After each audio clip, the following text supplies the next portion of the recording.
Sumatera Utara. Selamat sore pemirsa, Sumatera Utara hari ini kembali hadir menjumpai Anda edisi Senin 18 April 2022. Kali ini bersama saya Muhammad Azril Nasution. Dan saya Ziva Zahriani. Seperti biasa pemirsa, sejumlah informasi terkini seputar Sumatera Utara telah dirangkum tim redaksi kami untuk Anda. Dan berikut kita awali informasi selengkapnya.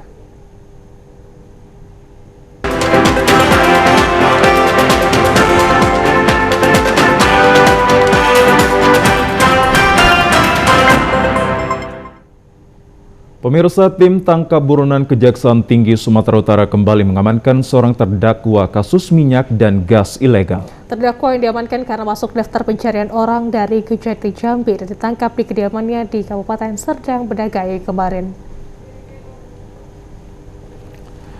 Terdakwa JS berusia 49 tahun merupakan pengusaha angkutan migas ilegal ditangkap tim tabur Kejaksaan Tinggi Sumatera Utara di kediamannya di Desa Pengalian, Kecamatan Tebing Syah Bandar, Kabupaten Serdang Bedagai, Sabtu tengah malam. Terdakwa diduga melanggar pasal 53 Undang-Undang RI nomor 22 tahun 2001 tentang minyak dan gas bumi, yang mana JS melakukan usaha pengangkutan minyak bumi tanpa izin usaha pengangkutan pada tahun 2013. Berdasarkan surat edaran permintaan pengamanan Kejati Jambi, tim tabur Kejatisu kemudian melakukan pencarian dan mengetahui pergerakannya. Berhasil mengamankan DPO daftar pencarian orang dari Kejaksaan Tinggi Jambi yang merupakan terdakwa di Kejaksaan Negeri Muaro Jambi. Dan pada saat diamankan, di mana ini terkait tentang perkara migas ya, statusnya terdakwa.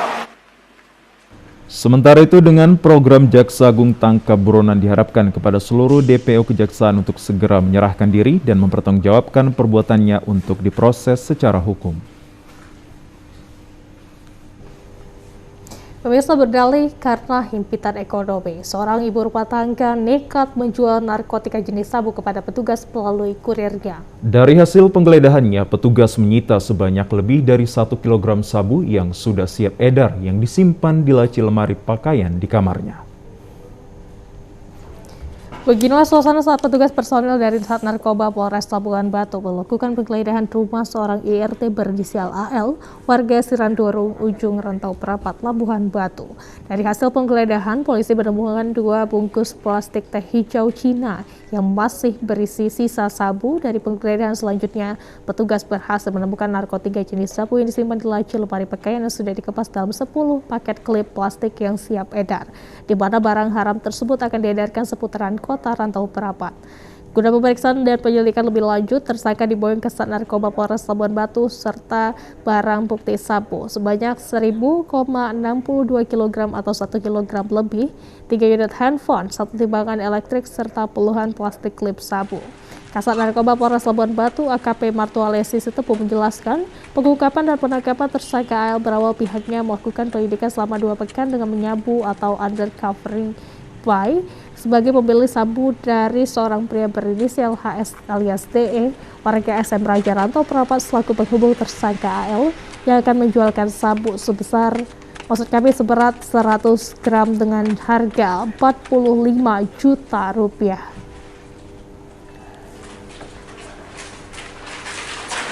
Jadi diawali dengan penyelidikan lanjutan kembali, mengamankan AL ya di Jalan Cuknyadin.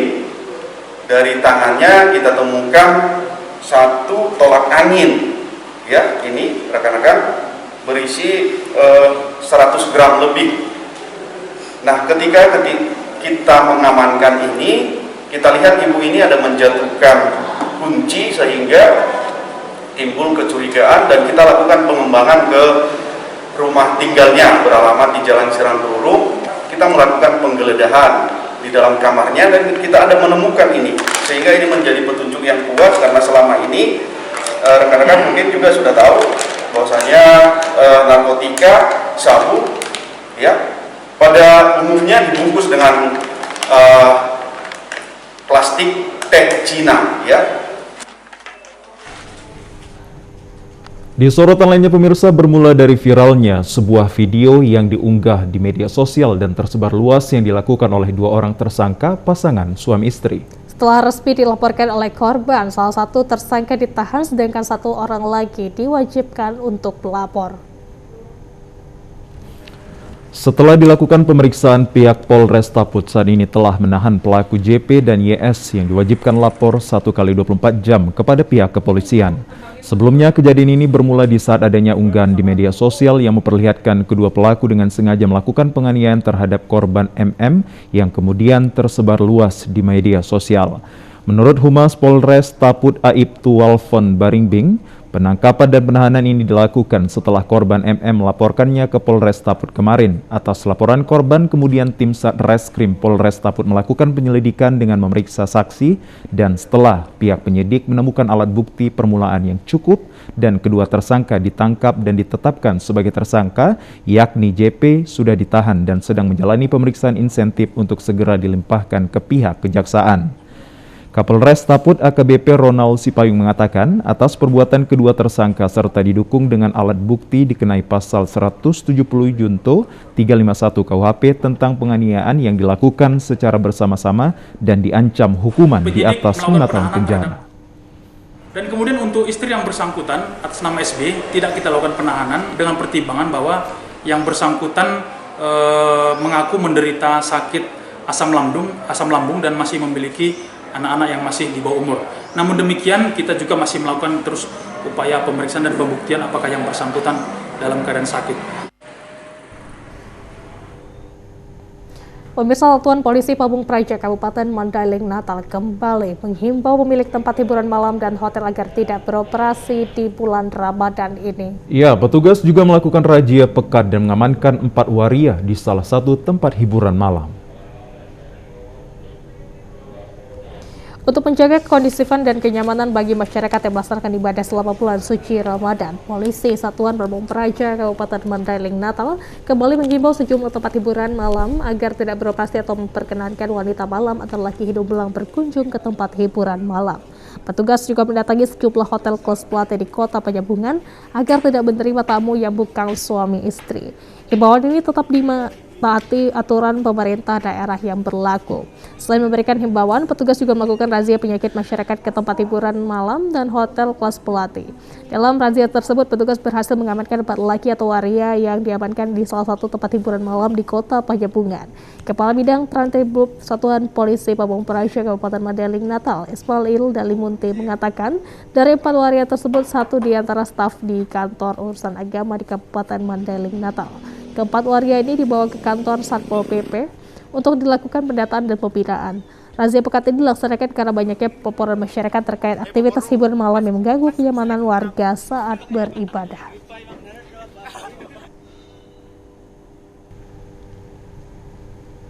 Pemirsa, sejumlah informasi menarik dan aktual lainnya akan kami hadirkan sesaat lagi. Tetaplah bersama kami dalam program Sumatera Utara hari ini. Kami akan segera kembali.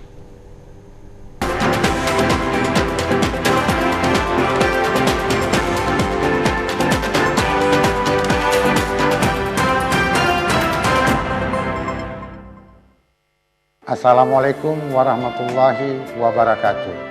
Marhaban ya Ramadan. Berbagai pengalaman telah kita lalui bersama dalam tayangan selama ini.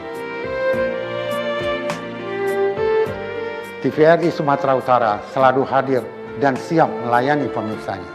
Saya, Tahrizal, Kepala TVRI Sumatera Utara, beserta seluruh karyawan dan karyawati mengucapkan selamat menunaikan ibadah puasa Ramadan 1443 Hijriah. Mohon maaf lahir dan batin.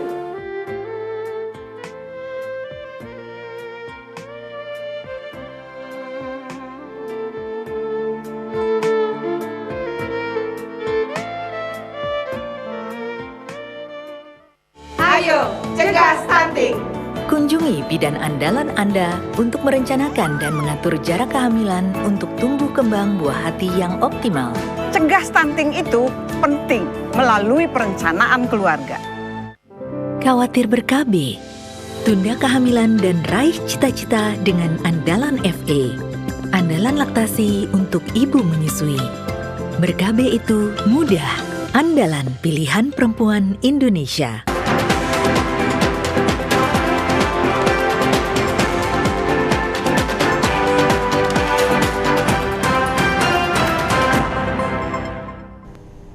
Terima kasih mirsa, Anda masih bersama kami. Gubernur Sumatera Utara Edi Rahmayadi meninjau pelaksanaan ujian akhir sekolah tingkat SMA sederajat di SMA Negeri 1 Medan, Jalan Cik di Tiro Medan pagi tadi. Peninjauan ini untuk memastikan secara langsung kelancaran pelaksanaan ujian akhir sekolah tingkat SMA sederajat yang bertepatan di bulan Ramadan. Peninjauan ujian akhir sekolah tingkat SMA sederajat ini ditinjau langsung oleh Gubernur Sumatera Utara Edi Rahmayadi dari di SMA Negeri 1 Medan.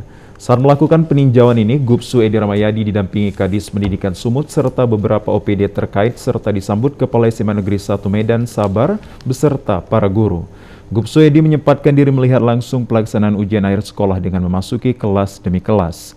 Gubsu Edi Rahmayadi mengapresiasi panitia dan peserta ujian akhir sekolah ini karena memiliki semangat yang kuat di tengah suasana puasa bulan Ramadan dengan harapan pelaksanaan ujian akhir ini dapat berjalan secara lancar. Saya lihat kondisi tertib ya, secara visual kita lihat tertib, waktu, jumlah, dan keamanan khusus untuk mengerjakan materi juga dia diselang-seling antara IPA dan IPS. Tapi ada satu kepuasan tersendiri saya melihat saat ini. Dari 150 orang yang ada, dia sudah diterima sebelum ujian, sudah diterima di universitas. Kurang lebih 55 orang. Yang 55 orang ini ada 22 orang di USU. Yang lainnya menyebar di sampai keluar. Ini menjadi satu kebanggaan. Yang lain, ya nanti dia harus menempuh tes di universitas. Saya sudah perintahkan untuk memastikan bahwa orang-orang itu secara meritokrasi memang orang-orang yang pantas meneruskan sesuai dengan kemampuan. Ini harus kita ikuti perkembangannya. Selain meninjau ujian akhir sekolah di SMA Negeri 1 Medan, Gubernur Sumatera Utara Edi Rahmayadi melanjutkan peninjauan pelaksanaan ujian sekolah di SMK Negeri 10 Jalan Cik di Tiro Medan. Di SMK Negeri 10 Medan, Gubsu Edi melihat langsung pelaksanaan ujian sekolah yang diikuti pelajar dengan tekun dan seksama serta berjalan lancar tanpa mengalami kendala. Peninjauan ujian ini dilanjutkan Gubsu Edi di sekolah luar biasa tingkat SMA di Jalan Sisingamaraja Medan yang sangat mengapresiasi peserta ujian yang memiliki ambisi untuk menyelesaikan pendidikan.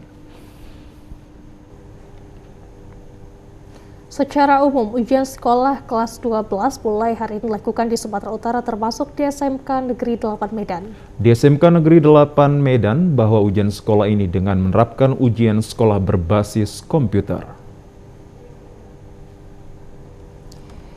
Di SMK Negeri 8, pelaksanaan ujian sekolah ini berbasis komputer mulai hari ini. Di sekolah ini tahun pelajaran 2021-2022 sebanyak 625 siswa mengikuti sekolah terdiri dari 3 program keahlian yaitu perhotelan, tata boga, tata busana, dan tata kecantikan. Di sekolah ini 6 ruangan laboratorium komputer disediakan untuk tempat ujian. Ujian sekolah 4 sesi setiap hari selama 7 hari pelaksanaan ujian sekolah. Di SMK Negeri 8 Medan sebanyak 40 soal ujian model pilihan ganda dengan waktu sesi 90 menit.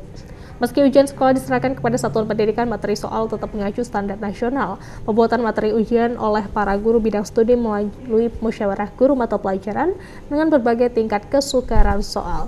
Tingkat kesukaran ujian sekolah 25% soal mudah dan 50% soal sedang serta 25% soal sukar.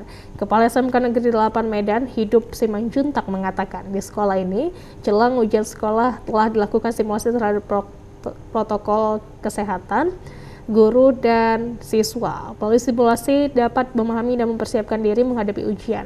Para siswa juga telah dibekali dengan bimbingan dan sosialisasi sehingga ketika ujian sekolah berlangsung sejak hari ini, siswa telah siap mengikutinya.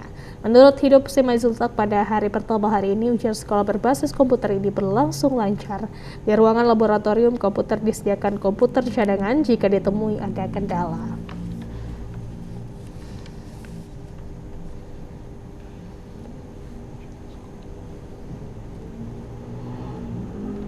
Sebelum pelaksanaan ujian sekolah pada hari ini, kita sudah lebih dulu mempersiapkan lab komputer. Bahwa lab kita ada berjumlah 6 lab. Kemudian yang disiapkan di dalam lab komputer tentu pengoperasian server. Dan selanjutnya diadakan simulasi terhadap proktor, guru, dan termasuk kepada siswa. Baru mulai hari ini kita laksanakan pelaksanaan ujian sekolah itu yang jadwalnya tanggal 18 sampai tanggal 25 April. Dan kehadiran mereka, kita lihat yang hadir ada 100% untuk sesi pertama. Karena setiap hari ujian ada sebanyak 4 sesi. Dan setiap sesi itu waktunya 90 menit. Jadi sesi yang pertama yaitu jam 7.30 sampai jam 9. Kemudian untuk sesi kedua nanti ada tenggang waktu 30 menit untuk keluarnya siswa dan hadirnya siswa. Dan hal itu nanti dilaksanakan 4 sesi setiap hari sampai tanggal 25 Mei. Sementara untuk ujian kompetensi keahlian dilaksanakan tanggal 9 hingga 13 Mei 2022 mendatang setelah selesai Lebaran. Untuk perhotelan dan tata boga, tim penguji dari Lembaga Sertifikasi Profesi. Untuk program keahlian tata busana dan kecantikan, tim penguji dari dunia industri yaitu penguji eksternal dan juga internal. Sementara itu, ujian sekolah kelas 12 di SMA Negeri 5 Medan yang dimulai hari ini ujian sekolah berbasis kertas. Ujian sekolah di SMA Negeri 5 Medan mengujikan 2 mata pelajaran setiap hari menggunakan 22 ruangan kelas ujian.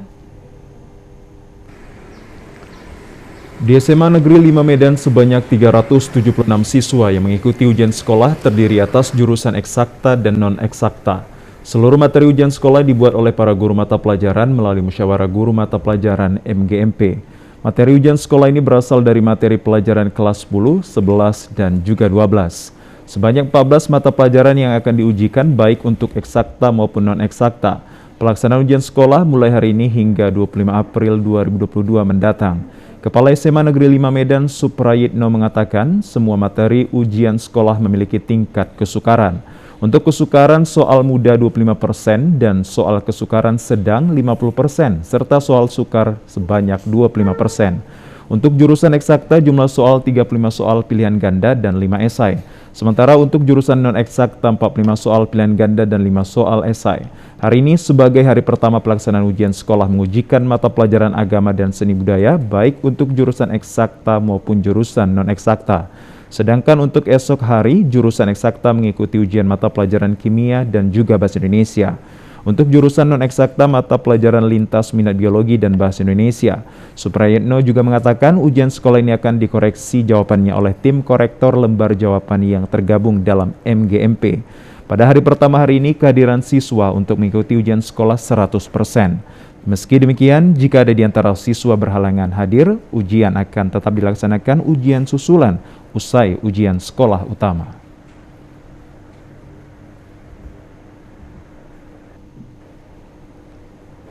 Setelah dari pantauan kami tadi di hari pertama, syukur kami ucapkan kepada Tuhan Yang Maha Kuasa. Guru-guru kami semua sebagai pengawas, yang satu ruangan ada 2 orang hadir seluruhnya, dan siswa-siswa kami kelas 12 tahun ajaran ini untuk mengikuti ujian sekolah. Nampaknya kami lihat anak-anak kami serius dalam menjawab soal-soal yang sudah disusun oleh guru mata pelajaran di MGMP-nya. Kami dari pihak sekolah, jauh hari sebelum pelaksanaan ujian nasional, ujian sekolah, kami sudah menginstruksikan kepada Bapak dan Ibu guru untuk selalu mengulang-ulang pembelajaran baik di kelas 10, kelas 11 maupun kelas 12. Dan bagi anak-anak kami yang di kelas 12 juga harus membentuk kelompok diskusi baik di rumah dan sesama teman-temannya, dan juga selalu bertanya kepada Bapak dan Ibu guru sewaktu Bapak dan Ibu guru mengajar mereka di dalam kelas. Kita ke informasi lainnya, pemirsa. Sebanyak 304 desa di 22 kecamatan yang berada di Kabupaten Deli Serdang melaksanakan pemilihan kepala desa secara serentak. Hari ini 1061 calon kepala desa bertarung untuk mendapatkan suara dari masyarakat. Beginilah suasana di salah satu tempat pemungutan suara yang berada di Dusun 1, Desa Pantai Labu Baru, Kecamatan Pantai Labu, Kabupaten Deli Serdang. Terlihat antusias masyarakat begitu besar dalam memberikan hak suaranya. Di lokasi pemungutan suara ini dijaga dan diawasi oleh Muspika Kecamatan setempat. Camat Pantai Labu, Rahmat Azhar Siregar mengatakan melalui pilkada serentak tahap pertama ini akan terpilih kepala desa yang siap mengabdikan dirinya bersama-sama dengan masyarakat untuk membangun desa.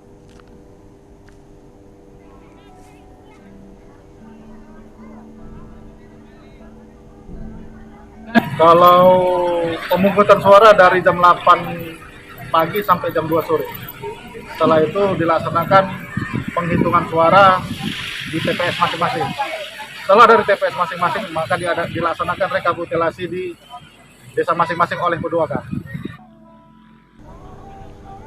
Salah seorang peserta pemilih, Junaidi Malik, mengatakan ia sangat senang karena sudah dapat mencoblos di Dusun 1 Desa Pantai Labu Baru. Sebelumnya ia tidak diizinkan memilih karena domisili. Saya akhirnya hari ini mendapatkan hak konstitusi saya untuk mengikuti pemilihan kepala desa, dan hari ini saya bersama keluarga saya sudah memberikan hak suara saya dalam pemilihan kepala desa. Mudah-mudahan pilkada sini bisa berjalan aman, lancar ya, kondusif, tidak ada timbul masalah-masalah yang terjadi yang akhirnya bisa merugikan masyarakat itu sendiri. Berdasarkan pemantauan di lokasi pelaksanaan pilkades terlihat mendapat sambutan hangat dari lapisan masyarakat desa. Jika dibandingkan dengan pemilu legislatif, pilpres, pilkada, dan pilgubso, animo masyarakat terlihat jauh lebih tinggi untuk menggunakan hak suaranya yang diperkirakan rata-rata tingkat partisipasi mencapai 70%.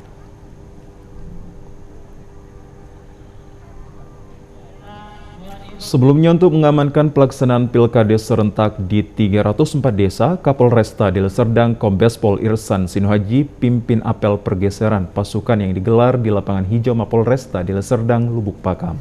Apel pengamanan pilkades serentak gelombang pertama tahun 2022 se-Kabupaten Deli Serdang ini melibatkan unsur TNI, Polri, dan Forkopimda serta ASN Pemkab Deli Serdang. Kapolresta Deli Serdang Kombes Irsan Sinuhaji mengucapkan terima kasih kepada personil yang melaksanakan apel pergeseran pasukan dalam rangka Pilkades. Apel serpas ini dilaksanakan untuk pengecekan personel yang melaksanakan pengamanan Pilkades, baik itu pada aspek personel maupun sarana dan prasarana. Selanjutnya, setelah apel ini, personel berangkat menuju ke tempat pelaksanaan Pilkades sesuai plotting di desanya masing-masing. Pelaksanaan pengamanan Pilkades Kabupaten Deli Serdang tahun 2022 di wilayah hukum Polresta Deli Serdang dilaksanakan pada hari Senin 18 April 2022. Seluruh personel Polresta Deli Serdang beserta jajarannya akan melakukan pengamanan di 908 TPS dari 188 desa di 13 kecamatan. Kapolresta Deli Serdang mengucapkan terima kasih dan penghargaan kepada seluruh personel yang terlibat dalam pelaksanaan pengamanan Pilkades. Semoga pengabdian tugas yang akan dilaksanakan dengan penuh keikhlasan dan menjadi catatan amal ibadah di hadapan Tuhan Yang Maha Esa.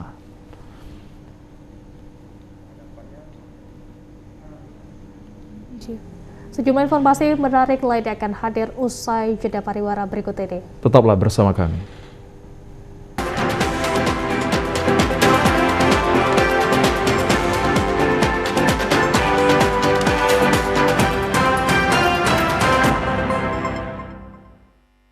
Assalamualaikum warahmatullahi wabarakatuh. Marhaban ya Ramadan. Berbagai pengalaman telah kita lalui bersama dalam tayangan selama ini. TVRI Sumatera Utara selalu hadir dan siap melayani pemirsanya. Saya Tahrizal, Kepala TVRI Sumatera Utara, beserta seluruh karyawan dan karyawati mengucapkan selamat menunaikan ibadah puasa Ramadan 1443 Hijriah. Mohon maaf lahir dan batin.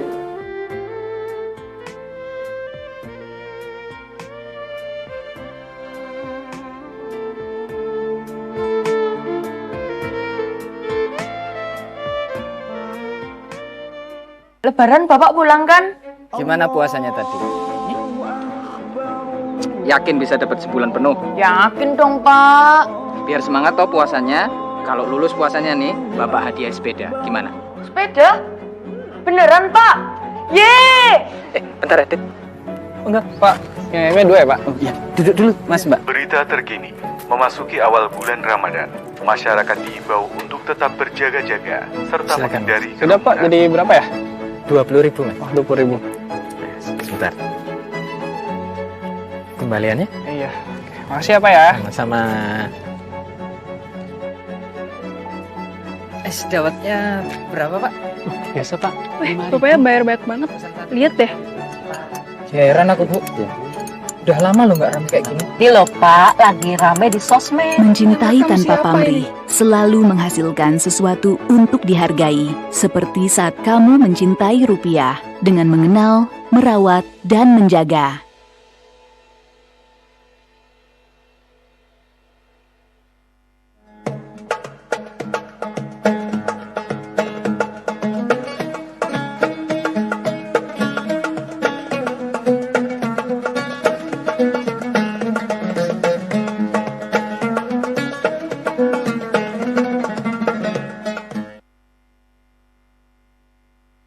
Kami pemirsa, 2 pekan menjelang Lebaran Idul Fitri 1443 Hijriah, penumpang kapal motor KM Kelut yang tiba di Terminal Bandara Deli Pelabuhan Belawan mulai ramai pagi tadi. Ya, penumpang yang baru turun dari atas kapal tersebut sebanyak 750 orang lebih asal Pelabuhan Tanjung Priok, Tanjung Balai Karimun, dan juga Batam. Sebagian dari para penumpang asal Batam dan Tanjung Balai Karimun tersebut telah mengambil cuti duluan karena tahun yang lalu tidak ada mengambil cuti untuk berlebaran di kampung halamannya. Penumpang yang telah mengambil cuti terlebih dahulu adalah Muslimin bersama keluarganya yang akan pulang ke Kabupaten Langkat untuk menemui orang tua dan keluarga yang ditinggalkan merantau ke Batam. Kepala Cabang PT Peli Medan Agus mengatakan para penumpang yang tiba dengan kapal Kelut hari ini sebanyak 750 orang lebih. Untuk mengantisipasi pengangkutan penumpang menjelang Lebaran nanti, PT Pelni akan menambah 1 kapal Roro dari Tanjung Balai Karimun dan Batam dibawa ke Belawan.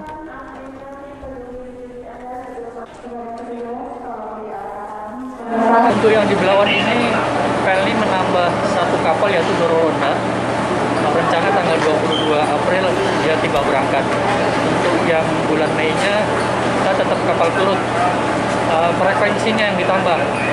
Jadi 4 kali sebelum Lebaran sama 4 kali setelah Lebaran.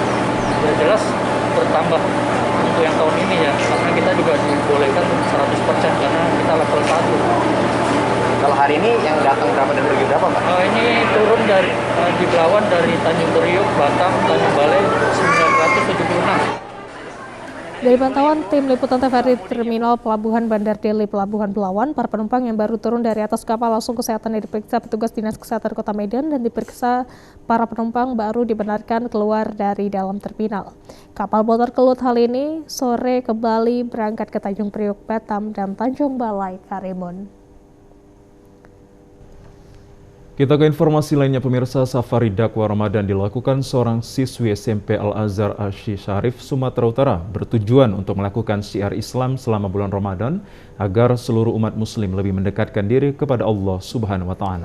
Meski safari dakwah bagi siswa SMP sebagai syarat kelulusan, namun hal ini sekaligus dapat meningkatkan ilmu agama bagi yang melakukan safari dakwah juga bagi umat yang dituju. Seperti safari dakwah yang dilakukan Akilah Amanda M. Nasution, siswi SMP Islam Al-Azhar Asy-Syarif, Sumatera Utara, di Masjid Al-Muhajirin PTPN Medan, di mana bersabar dan bersyukur adalah 2 hal yang tidak dapat dipisahkan, karena sudah menjadi kewajiban seluruh umat Islam. Bersyukur dan bersabar adalah wujud perasaan berterima kasih dan mengucap syukur atas segala nikmat yang telah diberikan Allah.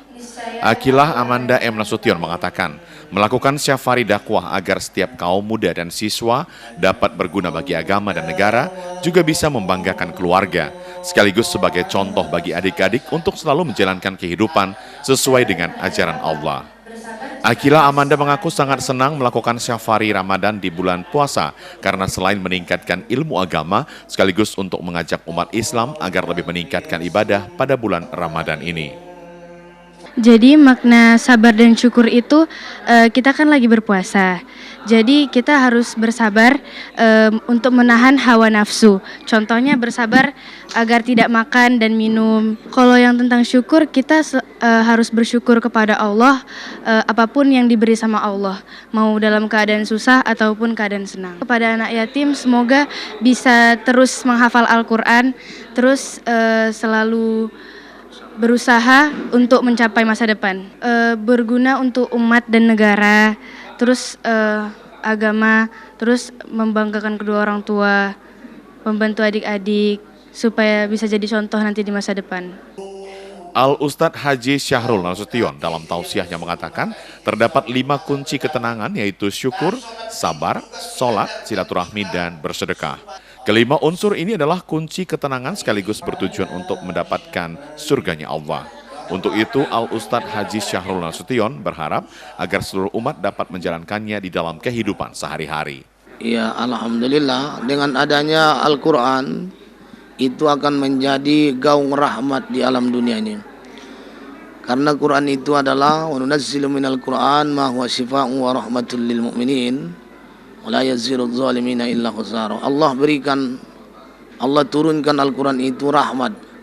Jadi rahmat bagi seluruh alam, bukan hanya alam dunia, sampai ke alam barzah pun itu menjadi rahmat. Maka Quran ini merupakan rahmat untuk kita. Maka peringatan nuzul Quran sekaligus dia Lailatul Qadar.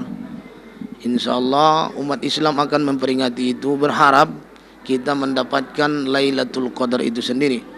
Lailatul Qadar itu khairum min alfi syahri, lebih baik daripada 1000 bulan.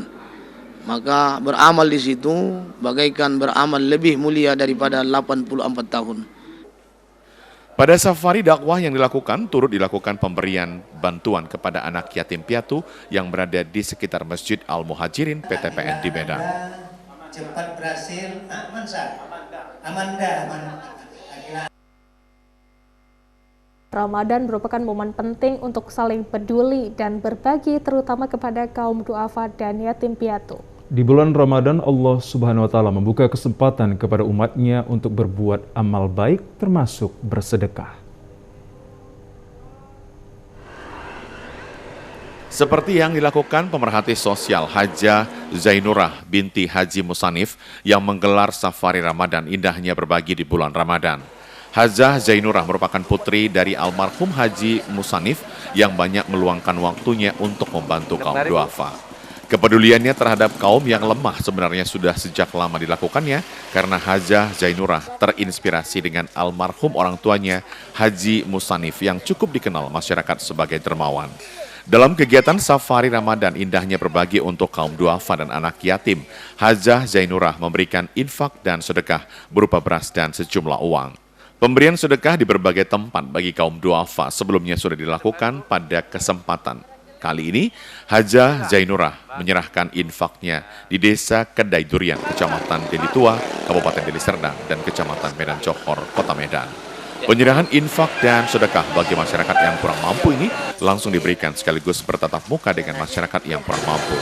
Menurut Hajah Zainurah, pemberian sedekah berupa infak beras dan sejumlah uang ini merupakan kewajiban bagi kaum yang mampu untuk peduli terhadap sesama, apalagi dalam ajaran agama Islam, bersedekah di bulan Ramadan merupakan salah satu cara untuk mendapatkan pahala dan bersedekah merupakan amalan. Sebenarnya soal bantuan ini kalau di bulan Ramadan itu sudah kewajiban bagi kaum muslimin muslimat yang mampu untuk memberikan zakat, infak, sedekah di saat bulan Ramadan inilah untuk memberikan mereka bantuan dengan mendapatkan pahala yang setimpal. Jelas kita bahagia membayangkan untuk mendapatkan pahala dari Allah Subhanahu wa Ta'ala. Itu kan tabungan kita. Infak, sedekah yang kami berikan mungkin masih jauh dari harapan Bapak Ibu yang kami berikan. Namun semua diberikan, ya saya berikan secara tulus. Cuman saya satu minta mohon doa ya Nek ya, khususnya untuk almarhum bapak saya, Bapak Haji Musanif Sah almarhum. Ya itu aja. Penyerahan bantuan sedekah, infak, dan sedekah berupa beras dan sejumlah uang diterima anak yatim piatu Panti Asuhan Al-Wasliyah Gedung Johor, Badan Kemakmuran Masjid, Abang Beca, ojek online dan pegawai SPBU di sekitar Kecamatan Medan Johor. Masyarakat menyambut gembira dengan adanya bantuan yang diterima dari Hajah Zainurah karena dapat berkomunikasi langsung. Salah seorang penerima bantuan, Ibu Sugino, menyampaikan rasa terharunya karena dengan adanya bantuan tersebut dapat mengurangi beban keluarganya di bulan Ramadan ini. Gimana perasaannya setelah menerima bantuan dari Ibu? Alhamdulillah, seneng banget.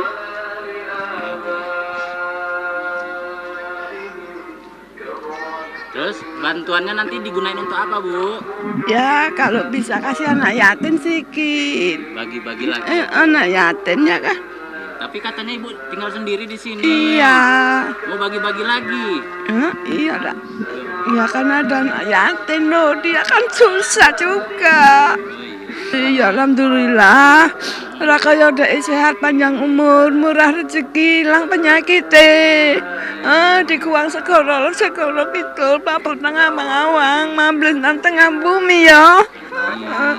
Alhamdulillah, amin ya rabbal alamin. Kegiatan Safari Ramadan indahnya berbagi yang dilakukan Hajah Zainurah sebelumnya sudah digelar di berbagai kota di luar Sumatera Utara seperti Lok Semawe, Kota Bogor, dan lainnya, serta akan terus digelar di berbagai kota dan provinsi selama bulan Ramadan 2022.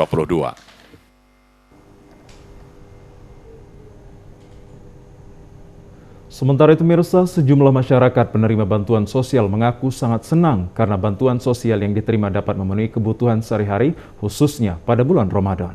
Para penerima bantuan sosial berharap agar pemberian bantuan semakin diberkati oleh Allah Subhanahu wa Ta'ala.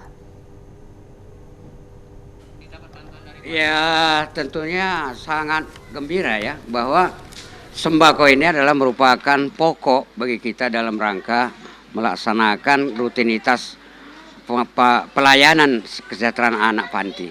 Jadi cukup membantu bagi kami.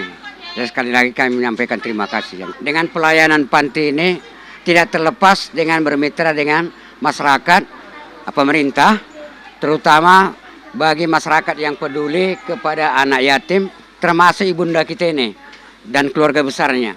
Dan merupakan sudah memang bagian daripada kehidupan mereka untuk memperhatikan kita di sini. Saya pribadi sih, ya walaupun sedikit tapi saya ya aslinya senang juga lah. Karena sekarang ini kan sulit cari duit.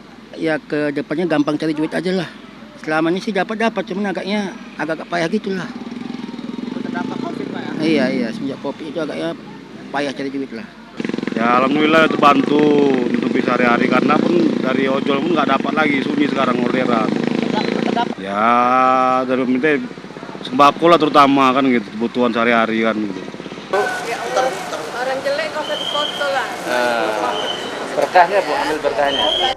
Ya pemirsa, ribuan warga Prasejahtera Kota Tebing Tinggi menerima paket lebaran sekalipun telah memberikan nomor antrian, namun warga tetap berjubel saat pengambilan. Selain harus memiliki kupon, warga yang menerima juga harus sudah divaksin. Pembagian paket lebaran ini berlangsung di halaman Mapolres Tebing Tinggi Polda Sumatera Utara. Petugas berkali-kali mengingatkan warga agar tidak berdesakan saat pengambilan paket lebaran ini, namun warga terlihat tetap membandel. Bagi warga yang mendapatkan kupon, bila belum mendapatkan vaksin langsung dikirim ke petugas ke vaksinasi yang telah ditempatkan di lokasi pembagian paket. Paket lebaran berupa beras 10 kg, mie instan, minyak goreng, susu, serta baju lebaran ini dibagikan kepada warga atas kerjasama Polres Tebing Tinggi dengan Yayasan Rotary Medateli dan Walubi Sumut. Untuk mengantisipasi kerumunan warga, petugas Polres Tebing Tinggi membuat waktu pengambilan dengan cara membagi kupon. Pembagian paket lebaran ini dilakukan sehari penuh dengan jumlah paket yang dimiliki sekitar 5.000 paket. Dapat bantuan seperti ini. Bagus. Jadi apa dari yang didapat Kak? Yang didapat apa maksudnya? Apa aja bantuan apa aja tadi? Mie, gula, minyak, susu, beras. Bagian paket ini masih akan terus dilakukan untuk warga kurang mampu agar saat perayaan lebaran beban warga semakin terbantu. Kita menuju ke Kota Pematang Siantar pemirsa, memasuki 2 minggu menjelang Lebaran Idul Fitri 1443 Hijriah, pengrajin pernak-pernik yang ada di Pematang Siantar mulai ramai terima orderan. Tidak hanya dari Kota Pematang Siantar, pernak-pernik Lebaran ini banyak diorder atau dipesan oleh warga dari para pedagang yang berasal dari Kota Medan dan kota lainnya yang ada di Sumatera Utara. Tidak seperti 2 tahun sebelumnya, untuk tahun ini pemesanan pernak-pernik lebaran yang biasa digunakan sebagai hiasan di rumah atau di kantor, bahkan di rumah ibadah terlihat mengalami peningkatan hingga pengrajin pernak-pernik harus lebih banyak untuk menyiapkan perbuatan pernak-pernik lebaran yang sudah banyak dipesan maupun diorder oleh warga dan para pedagang yang berasal dari Kota Medan dan beberapa kota lainnya yang ada di Sumatera Utara. Pernak-pernik lebaran berupa ketupat, asbak rokok, sarung tempat tisu, dan miniatur beduk yang sebagian besar dibuat dari barang bekas ini dijual dengan harga sangat terjangkau, yakni mulai harga Rp5.000 hingga harga Rp95.000. Namun pernak-pernik lebaran berupa beduk dengan ukuran besar bisa dijual hingga harga Rp1.500.000 per unitnya. Ricky Toreh, pengrajin pernak-pernik lebaran, mengatakan untuk tahun ini pesanan pernak-pernik lebaran baik dari warga yang akan digunakan sendiri maupun dari para pedagang yang akan dijual kembali mengalami peningkatan dari tahun-tahun sebelumnya. Hal ini terlihat dari telah banyaknya pesanan yang diterima olehnya mulai sejak awal bulan puasa lalu.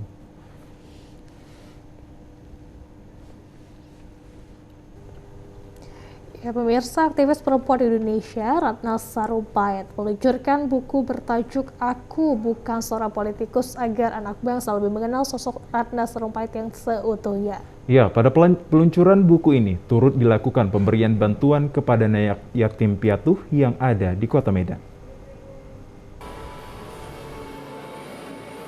Peluncuran buku Aku Bukan Politikus ini adalah berisikan memperjuangkan hak rakyat kecil, bertujuan agar seluruh masyarakat Indonesia mengetahui bahwa Ratna Sarumpait adalah sosok anak bangsa yang hanya memiliki keinginan untuk menyampaikan aspirasi demi kemajuan bangsa Indonesia.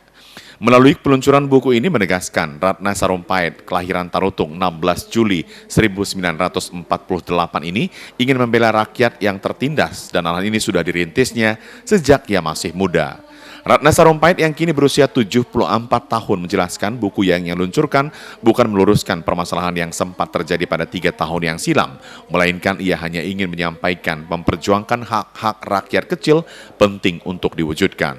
Anak kelima dari 9 bersaudara, Ratna Sarumpait mengatakan memilih peluncuran buku di bulan Ramadan sekaligus dapat berbagi dengan fakir miskin dan anak yatim piatu. Aku ingin masyarakat Indonesia mengenal siapa saya yang sebenarnya. Bahwa saya dari kecil saja saya sudah memilih apa yang saya mau. Dan yang saya mau itu ya aku ingin bangsa aku yang mengaku berketuhanan yang Maha Esa itu betul-betul berketuhanan yang Maha Esa. Ketua Pelaksana Peluncuran Buku, Saharudin, menjelaskan buku yang diluncurkan oleh seorang aktivis nasional dan aktivis penggiat hak asasi manusia menjadi sarana belajar bagi anggota komunitas sedekah Jumat untuk dapat memetik hikmah dari perjuangan yang telah dilakukan Ratna Sarumpait selama ini. Harapan saya dengan bergabungnya Mbak Atika sama Ibu Ratna Sarumpait, ya tentunya seperti apa yang saya sebutkan tadi, KSJ ini semakin maju dan berkembang dan pada titik akhir menjadi gerakan nasional sedekah Jumat yang memang betul-betul diakui oleh pemerintah gitu. Atika Hasyolan, artis film Indonesia yang merupakan putri Ratna Sarumpait, pada acara peluncuran buku ibundanya turut memperagakan monolog tentang Marsinah menggugat salah satu hal yang pernah dibela oleh sang ibu.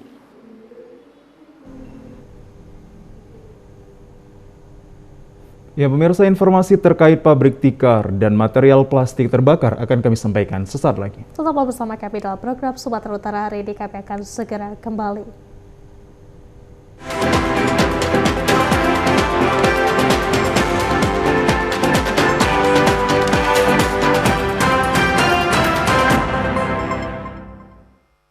Assalamualaikum warahmatullahi wabarakatuh. Marhaban ya Ramadan. Berbagai pengalaman telah kita lalui bersama dalam tayangan selama ini. TVRI Sumatera Utara selalu hadir dan siap melayani pemirsanya. Saya, Tahrizal, Kepala TVRI Sumatera Utara, beserta seluruh karyawan dan karyawati mengucapkan selamat menunaikan ibadah puasa Ramadan 1443 Hijriah. Mohon maaf lahir dan batin.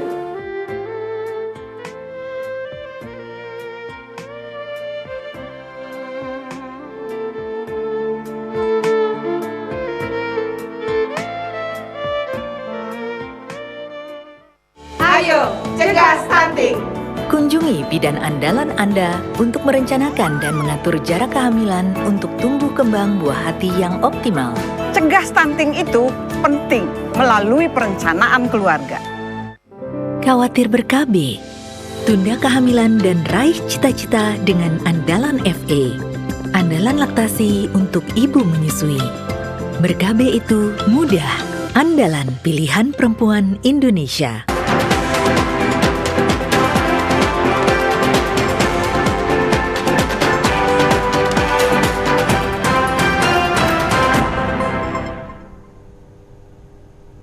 Ya, pemirsa, diduga akibat percikan api dari bakar sampah pabrik pembuatan tikar di kawasan industri modern Medan terbakar hebat. Ya, kobaran api membuat warga sekitarnya merasa panik dan berupaya menyelamatkan barang-barang berharga dari dalam rumah.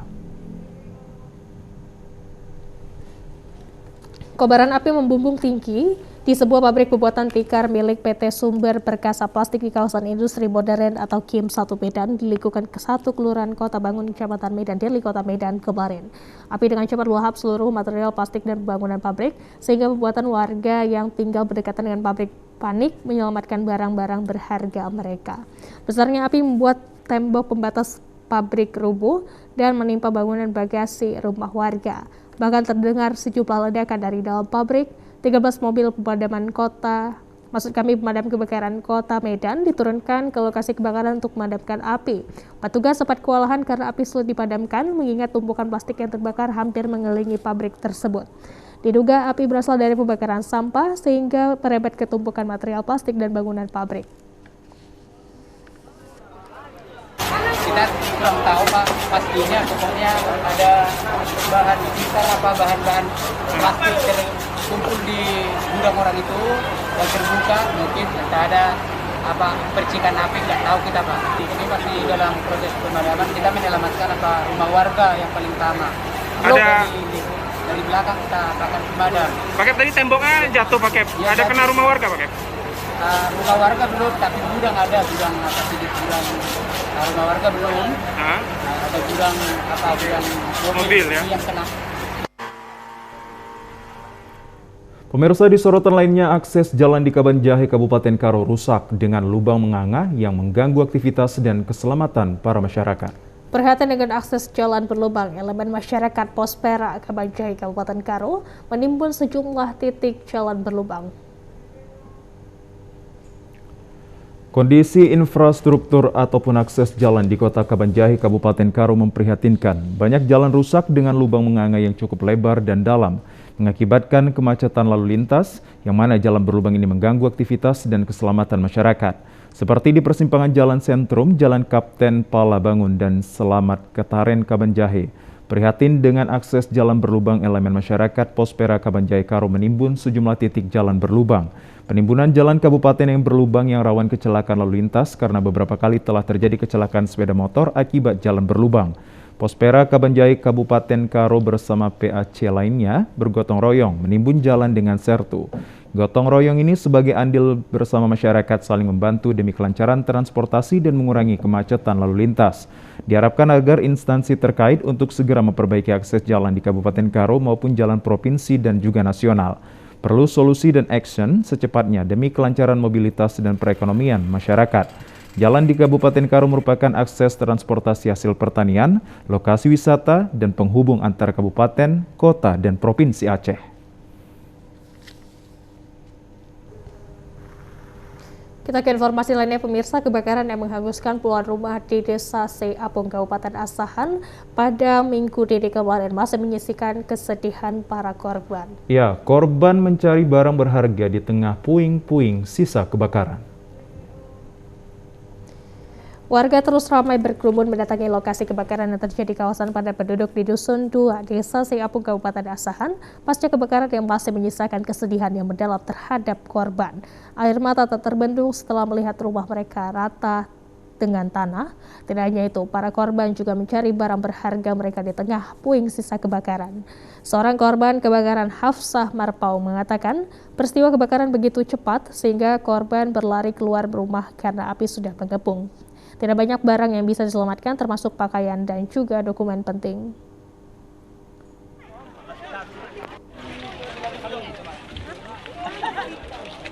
Gimana menyelamatkannya dia? Kita ya spontan kan, kita kan cari apa yang penting kan gitu. Nyawa lah dia terlebih dahulu. Kalau harta kan dapat dicari. Nah itu dari api sudah datang menjalankan, kami menyelamatkan apa diri ke sungai naik sampah. Kalau kami arah ke pangkal jalan, api udah mengepung. Keliling apinya. Apa yang bisa diselamatkan? Selamatkan misalnya berkepenting jajahan anak ibu. Tapi kok ATM, buku rekening, ATM PKH ibu kebakar semua. Sementara Kepala Dusun 2C Apung Ismail Zulkifli menjelaskan data sementara ada sebanyak 54 rumah yang ludes terbakar. Tidak ada korban jiwa dari peristiwa ini, namun saat ini pihak kepolisian masih mencari penyebab kebakaran dan dugaan sementara api berasal dari arus pendek listrik dan salah satu rumah yang ditinggal pemiliknya.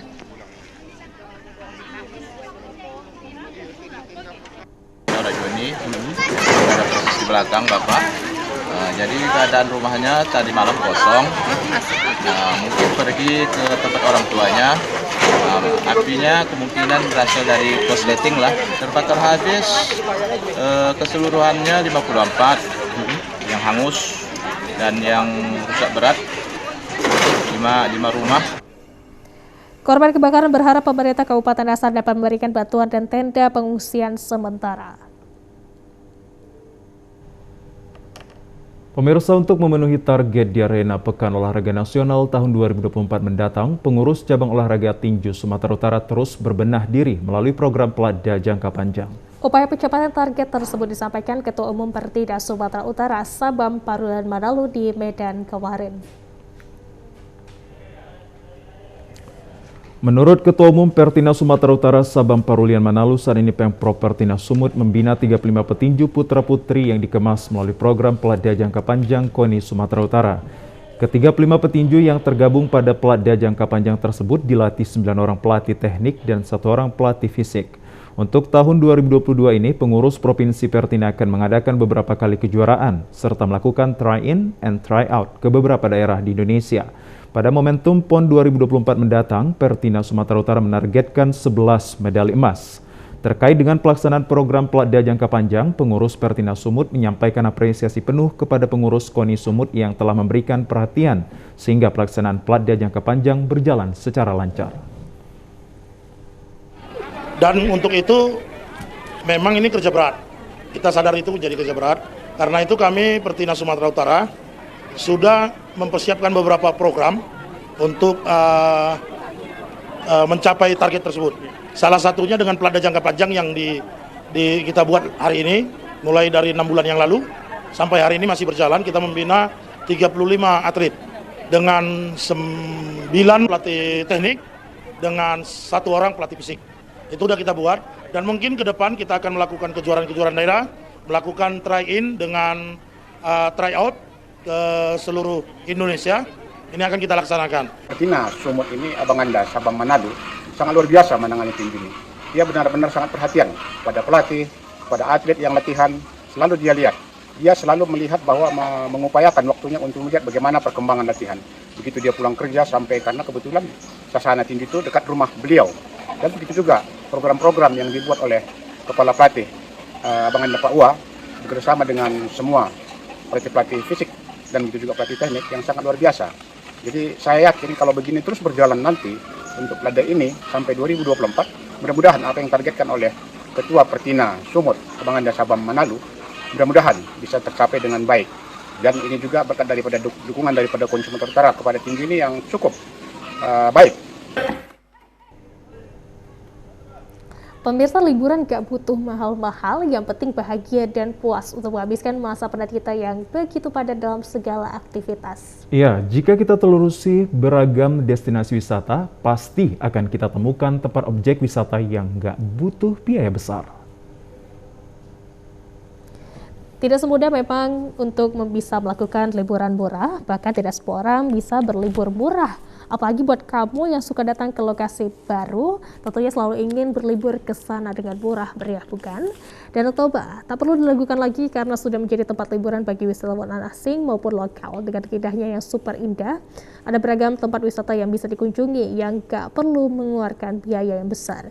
Dermaga ini sudah pernah dikunjungi oleh Bapak Presiden Jokowi, Ibu Negara Iriana, serta para menteri yang untuk menikmati senja sekaligus melihat kemajuan pariwisata Danau Toba. Salah seorang pengunjung, Rida Agnes Situnggir, mengatakan dermaga ini letaknya sangat strategis dengan menghadap ke arah Gunung Pusuk Buyut yang menjulang tinggi.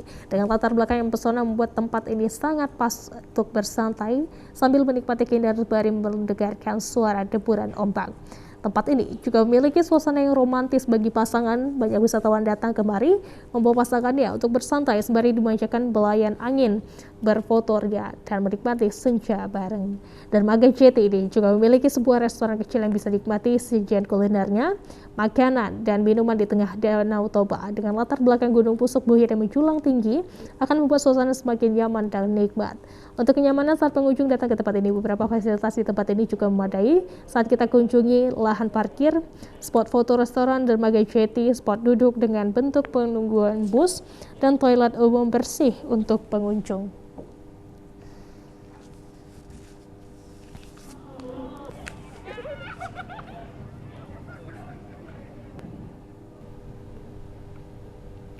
Ya pemirsa, informasi dari Danau Toba tadi sekaligus mengakhiri jumpa kita dalam program Sumatera Utara hari ini. Kami ucapkan terima kasih atas kebersamaan dan juga perhatian Anda. Saya Muhammad Azril Nasution. Dan saya Ziva Zahrianis. Indonesia pulih karena aku. Indonesia pulih karena kamu. Indonesia pulih karena kita. Selamat sore, selamat sampai jumpa. ibadah puasa dan sampai